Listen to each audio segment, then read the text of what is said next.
Hello everyone. आप सभी का इस सेशन में हार्दिक स्वागत है। आज हम हिंदी का क्वेश्चन पेपर सॉल्व करने वाले हैं।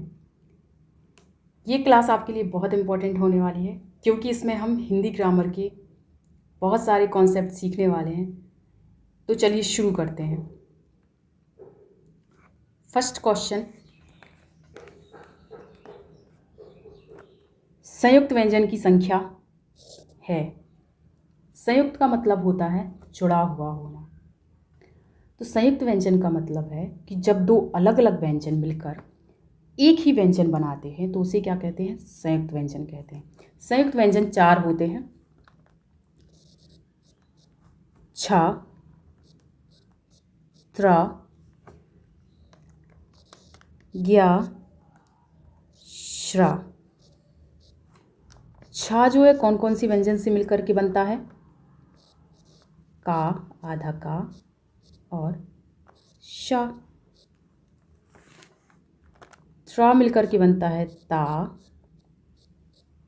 और रा। ज्ञ बनता है जा प्लस इया और श्रा बनता है आधा सा और रा। तो इस प्रकार संयुक्त व्यंजन की संख्या कितनी है? चार है। नेक्स्ट,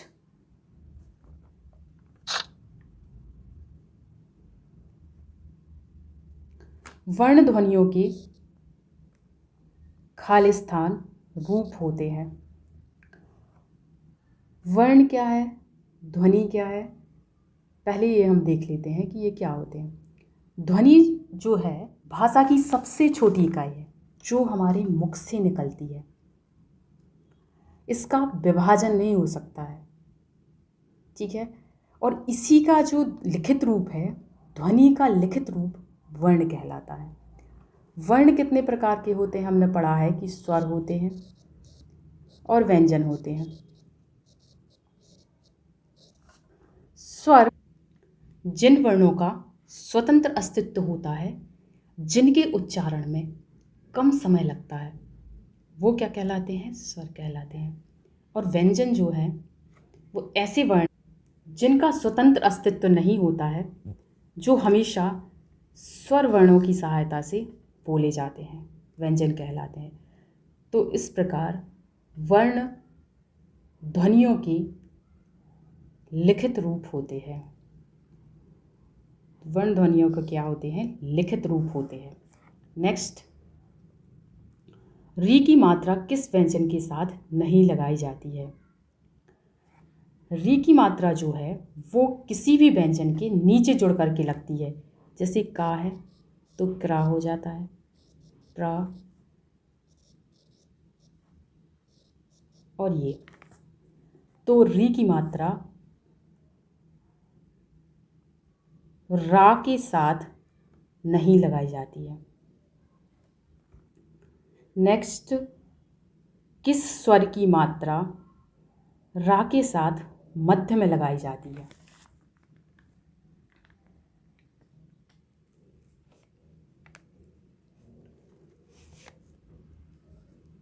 रा जब ऊ के साथ मिलता है तो क्या बन जाता है? रू। तो इससे बनने वाले शब्द क्या क्या होते हैं? जैसे गुरु,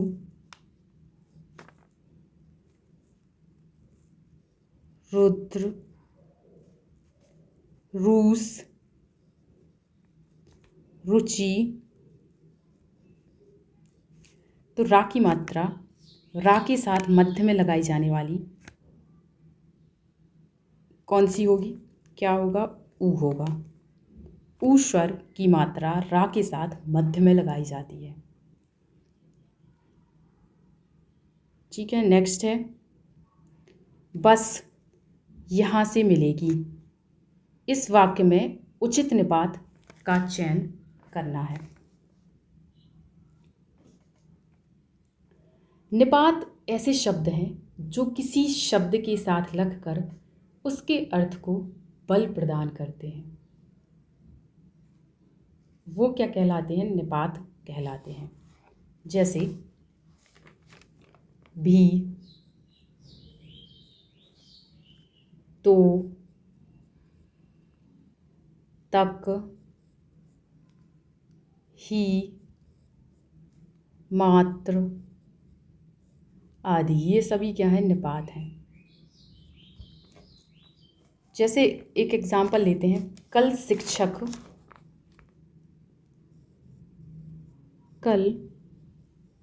शिक्षक भी आएंगे।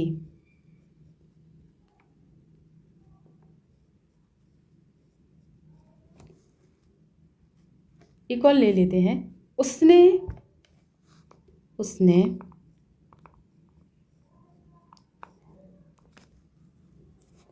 उसने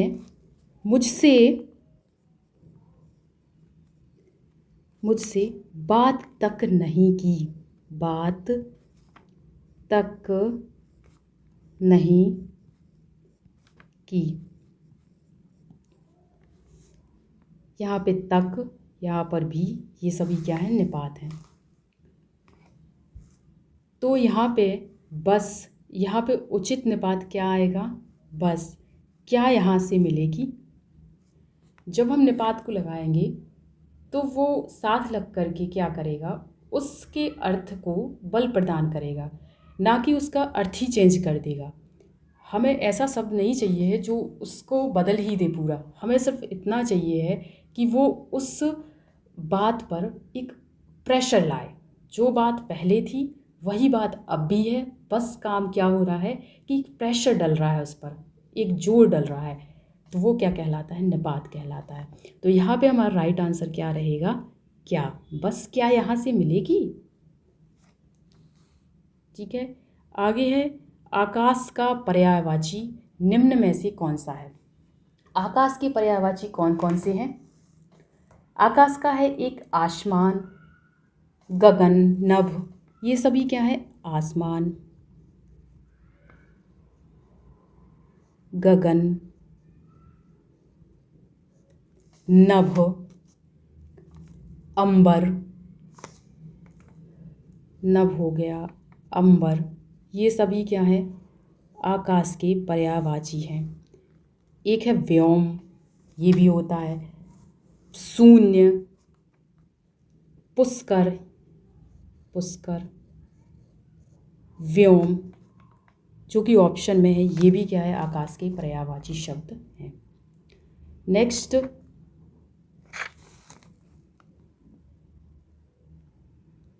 घोड़ा का पर्यायवाची निम्न में से कौन सा है?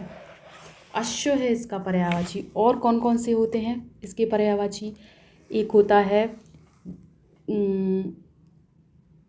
घोटक, घोटक होता है।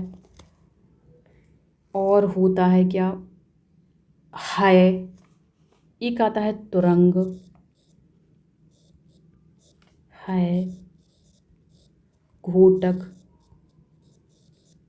ये सभी, और बाजी, ये भी क्या है? इसके पर्यायवाची हैं। तो यहाँ पे घोड़ा का पर्यायवाची क्या है? अश्व है। जो अच्छे कुल में उत्पन्न हुआ हो उसके लिए एक शब्द क्या, कौन सा है? कुलीन है।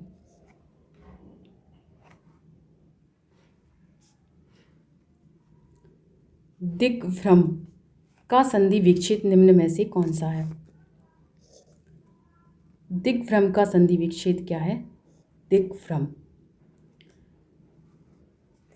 ये कौन सी संधि है? व्यंजन संधि है।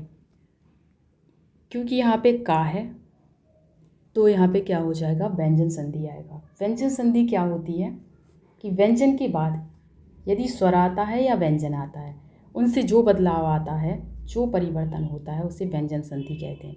मतलब पहला जो है ये क्या होना चाहिए? व्यंजन होना चाहिए। ठीक है। तो यहाँ क्या है? व्यंजन संधि है। दूसरी बात यह है कि व्यंजन संधि का एक नियम होता है कि किसी भी वर्ग के पहले वर्ण, वर्ग क्या है? जैसे हमने बोल दिया का वर्ग, तो का वर्ग के अंतर्गत क्या आ जाएगा? का, खा, गा, घा, अंगा। चा वर्ग के अंतर्गत क्या आ जाएगा? चा,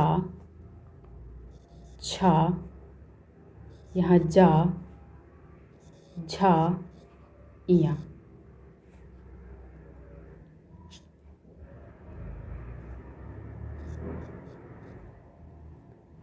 जैसे टा वर्ग, इसके अंतर्गत क्या आ जाएगा? टा, ठा, डा, ढा, ड़ा। तो ये कहते हैं कि जो ये इसका पहला वर्ण होता है, यदि पहला वर्ण किसी भी स्वर या फिर किसी भी वर्ग के तीसरे वर्ण, मतलब जैसे गा, जा, डा, इनमें से किसी से भी, या फिर चौथे वर्ण, घा, ये चौथा वर्ण, ये तीसरा वर्ण, तो या तो इनसे, चौथे वर्ण से, या फिर अंतःस्थ व्यंजन। अंतःस्थ व्यंजन कौन कौन से होते हैं? या, रा, ला, वा। ये सभी क्या है? अंतःस्थ व्यंजन कहलाते हैं। अंतः, ये सभी अंतःस्थ व्यंजन कहलाते हैं।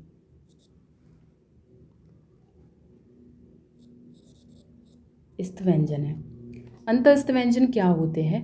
जिनके उच्चारण में श्वास अंदर की तरफ जाती है, वो अंतःस्थ व्यंजन कहलाते हैं। हवा जो है ना, वो अंदर की तरफ जाती है।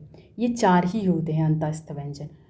तो इन्होंने ये बोला है कि यदि किसी भी वर्ग के, ये हमारे वर्ग हैं, का, चा, टा, पा वर्ग भी आता है, ठीक है, का, चा, टा वर्ग आता है, फिर उसके बाद क्या आता है? पा वर्ग आता है। तो ता वर्ग भी आता है, पा वर्ग भी आता है, ता, पा, ये सभी, इनका पहला वर्ण यदि किसी भी स्वर से मिले, या फिर तीसरे वर्ण से मिले, या चौथे वर्ण से मिले, या फिर अंतःस्थ व्यंजन से मिल जाए, तो क्या होगा?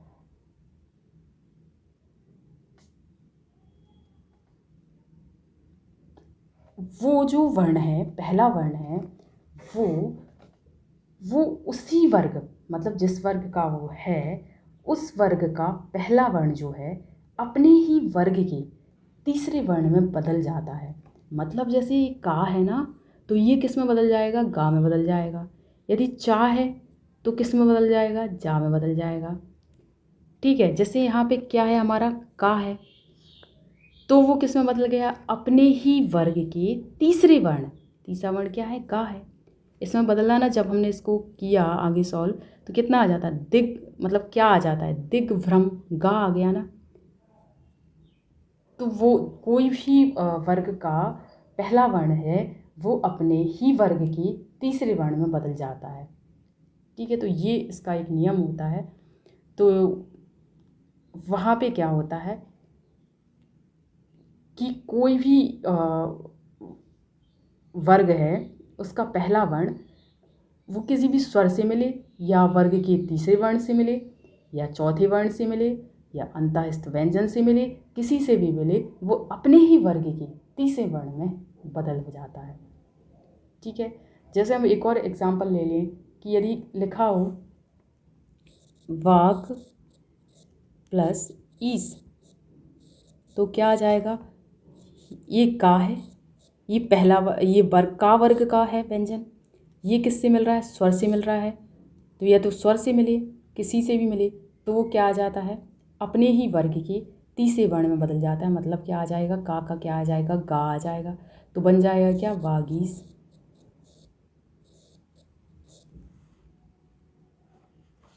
ठीक है, नेक्स्ट क्वेश्चन करेंगे हम। पूर्ववर्ती का विलोम शब्द निम्न में से कौन सा है? पूर्ववर्ती का है परवर्ती। आगे है अक प्रत्यय से बना शब्द निम्न में से कौन सा होगा? अक जो है वो कृत प्रत्यय है। अक कौन सा प्रत्यय है? कृत प्रत्यय है। और अक से बनने वाले कौन कौन सी शब्द, जैसे हम ले लें लेखक, गायक, पाठक, कारक, तो ये हमारा क्या आ जाएगा, राइट आंसर कारक। अक प्रत्यय से बनने वाले शब्द बहुत सारे हैं, जैसे लेखक, गायक, पाठक, ये और ये अक कौन सा है, कृत प्रत्यय कहलाता है। ठीक है, नेक्स्ट क्वेश्चन।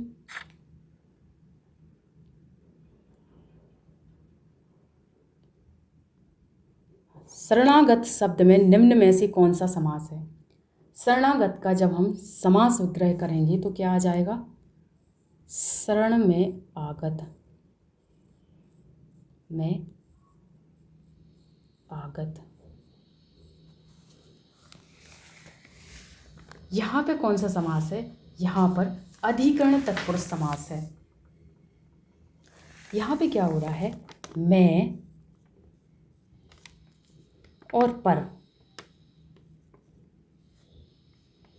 जहाँ पर ऐसा होता है कि मैं और पर संबंध कारक चिन्ह का लोप हो जाता है, शरणागत हुआ ना, तो यहाँ पे क्या हो गया, मैं का लोप हो गया है, तो वहाँ क्या होता है, अधिकरण तत्पुरुष समास होता है।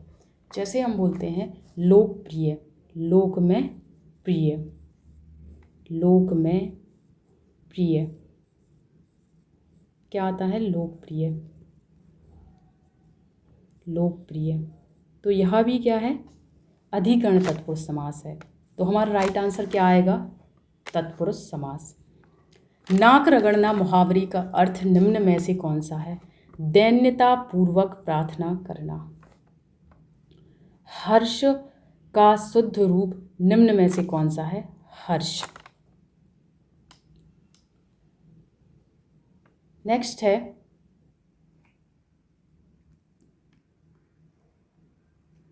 हाँ यहाँ है क्वेश्चन में, किलकत कान्ह गुटरू बन आवत, मणिमय कनक नंद के आंगन, बिंब पकड़ीवे धावत। इन पंक्तियों में निम्न में से कौन सा रस है।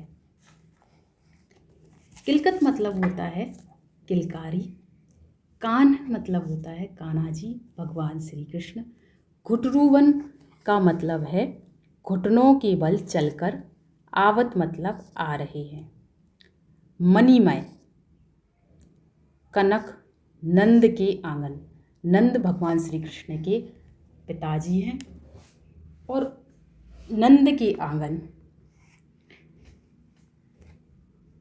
कनक मतलब सोने, नंद का आंगन जो है सोने का बना हुआ है, मणिमय मतलब मणि से जड़ा हुआ है, बिंब मतलब परछाई, प्रतिबिंब, पकड़े मतलब पकड़ रहे हैं, धावत मतलब पकड़ने के लिए यहाँ वहाँ, धावत मतलब दौड़ रहे हैं। यहाँ पर भगवान श्री कृष्ण किलकारी करते हुए घुटनों के बल चलकर आ रहे हैं। उधर नंद का आंगन सोने का बना हुआ है, जिसमें मणि जड़े हुए हैं, और उन मणियों में भगवान श्री कृष्ण का प्रतिबिंब दिखाई दे रहा है, और भगवान कृष्ण प्रतिबिंब को, अपनी ही खुद की परछाई को पकड़ने के लिए इधर उधर दौड़ रहे हैं। यहाँ क्या है कि महाकवि सूरदास भगवान श्री कृष्ण की बाल लीलाओं का वर्णन कर रहे हैं, और जहाँ माता पिता का संतान के प्रति प्रेम, बड़ों का बच्चों के प्रति प्रेम, गुरुजन का शिष्य के प्रति प्रेम, या फिर छोटे छोटे बच्चों की बाल लीलाओं या क्रियाकलापों के वर्णन से मन में जो प्रेम का भाव उत्पन्न होता है, और जब यह रस की अवस्था तक पहुंच जाता है, तो उसे हम क्या कहते हैं, वो क्या कहलाता है, वहाँ वात्सल्य रस होता है, उसे हम क्या बोलते हैं, वात्सल्य रस कहते हैं। तो यहाँ क्या होगा, वात्सल्य रस होगा। ठीक है, राइट आंसर क्या है, वात्सल्य रस। नेक्स्ट क्वेश्चन जो है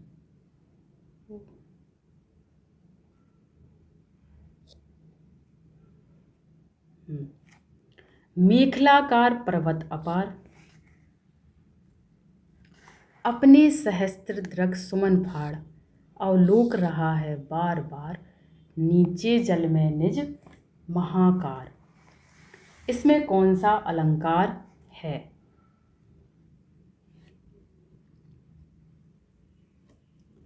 यहाँ मेखलाकार का मतलब है करधनी के आकार की पहाड़ की ढाल।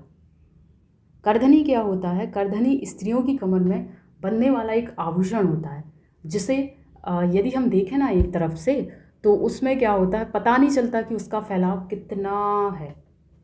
ठीक है, पहाड़ बहुत, तो यहाँ लिखा है पर्वत अपार, मेखलाकार पर्वत अपार, मतलब पहाड़ बहुत विशाल है, दूर दूर तक फैला है, इसलिए उसे क्या कहा गया है, मेखलाकार कहा गया है। सहस्त्र मतलब है हजारों, दृग सुमन फाड़ मतलब नेत्र रूपी पुष्प, अवलोक मतलब होता है देखना। तो यहाँ पे कवि ये बता रहे हैं कि एक विशाल पर्वत करधनी के समान दूर दूर तक फैला हुआ था, पहाड़ पर हजारों फूल खिले हुए थे, पहाड़ की तलहटी में, पहाड़ की तलहटी में साफ स्वच्छ जल से परिपूर्ण दर्पण के समान एक विशाल तालाब था, जिसमें पर्वत अपना ही प्रतिबिंब देख रहा था। ऐसा लग रहा था मानो पर्वत अपनी हजारों फूल रूपी आँखों से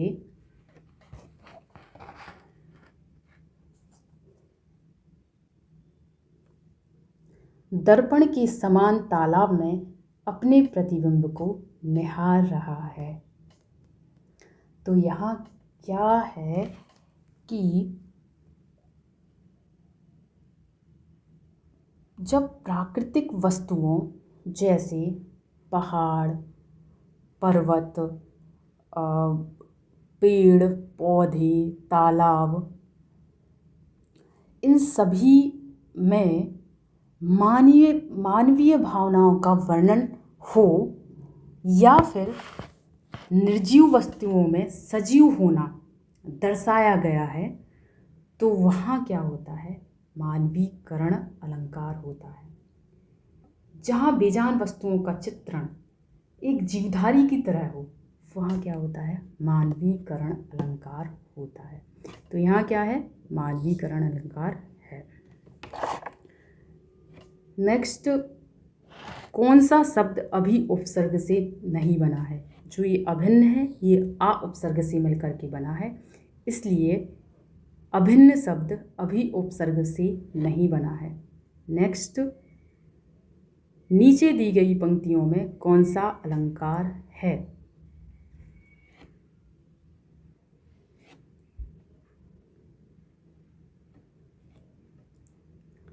पी तुम्हारी मुख बास तरंग, आज बौरे भौरे सहकार। यहाँ पे बौरे शब्द जो है, इसके दो अर्थ हैं। एक जो अर्थ है वो है किसके लिए, भौरे के लिए। ठीक है, पहला अर्थ जो है बौरे का, वो क्या है, बौरे के दो अर्थ हैं, एक भौरे के लिए है, भौरे के लिए है क्या, मस्त होना, मस्त होना। और दूसरा जो है बौरे का अर्थ, वो आम के लिए है, जिसका मतलब है आम का बौर निकलना बताया है। तो यहाँ क्या है कि एक ही शब्द के दो अर्थ हैं, मतलब एक शब्द में दो अर्थ चिपके हुए हैं, तो वहाँ क्या होता है, श्लेष अलंकार होता है। ठीक है, तो यहाँ क्या रहेगा, श्लेष अलंकार है। साहित्य परिषद मध्य प्रदेश की ओर से प्रकाशित मासिक पत्रिका का नाम क्या है, साक्षात्कार। सब इंस्पेक्टर में किस भाषा का उपसर्ग प्रयोग में लाया गया है, तो यहाँ पे अंग्रेजी भाषा का शब्द सब